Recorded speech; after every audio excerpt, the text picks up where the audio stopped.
আসসালামু আলাইকুম রহমতুল্লাহি ওয়া বারাকাতুহু। প্রিয় দর্শক, ছোট্ট একটি আমল রয়েছে যে আমল আমরা সবাই করার জন্য সক্ষম এবং করতে পারবো। সেই আমলটা যদি করতে পারি, আল্লাহ পাক রব্বুল আলামিন ৮টি জান্নাতের মধ্য হতে যে কোনো জান্নাতে আমাদের চয়েস করে আমরা যে কোনো জান্নাতের দরজা দিয়ে জান্নাতে প্রবেশ করতে পারবো। সুবহানাল্লাহ। প্রিয় দর্শক, এই আমলটি ছোট্ট, আমরা সকলেই পারবো।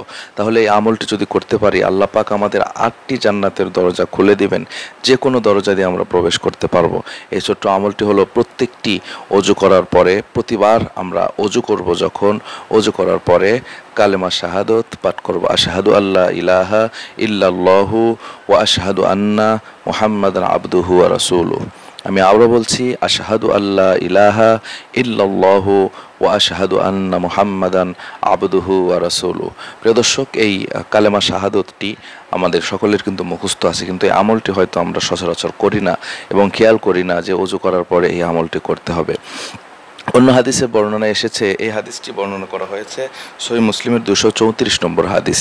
234 নম্বর মুসলিম শরীফের এই হাদিসে বর্ণনা করেছেন আল্লাহ নবী যে ব্যক্তি অজুর পরে কালেমা শাহাদত পাঠ করবে, আল্লাহ পাক জান্নাতের 8টি দরজার যে কোনো দরজা দিয়ে তাকে প্রবেশ করবেন। সুবহানাল্লাহ। অন্য হাদিসে বর্ণনা এসেছে যে আকাশের দিকে তাকিয়ে কালেমা শাহাদত পাঠ করা। অন্য বর্ণনা এসেছে শাহাদত আঙ্গুলে আকাশের দিকে ইশারা করে কালেমা শাহাদত পাঠ করা। তো সুতরাং প্রিয় দর্শক শ্রোতা, সর্বমোট কথা হলো যে কালেমা শাহাদতটা পাঠ করাটাই মূলত। এখন আকাশের দিকে তাকানো, শাহাদত আঙ্গুলে ইশারা করা, এটি আমরা যদি করতে পারি ভালো, না করলেও সমস্যা নাই। কালেমা শাহাদত আমরা পাঠ করব প্রতিবার ওযু করার পরে ইনশাআল্লাহ।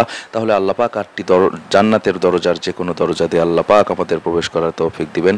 তো প্রিয় দর্শক শ্রোতা, ভালো থাকবেন, সবাই সুস্থ থাকবেন। দেখা হবে আবারও সুন্দর নতুন একটি আমল নিয়ে, নতুন একটি ভিডিও নিয়ে ইনশাআল্লাহ। দেখা হবে নতুন কোনো পরবর্তী আলোচনায়। আসসালামু আলাইকুম ওয়া রাহমাতুল্লাহ।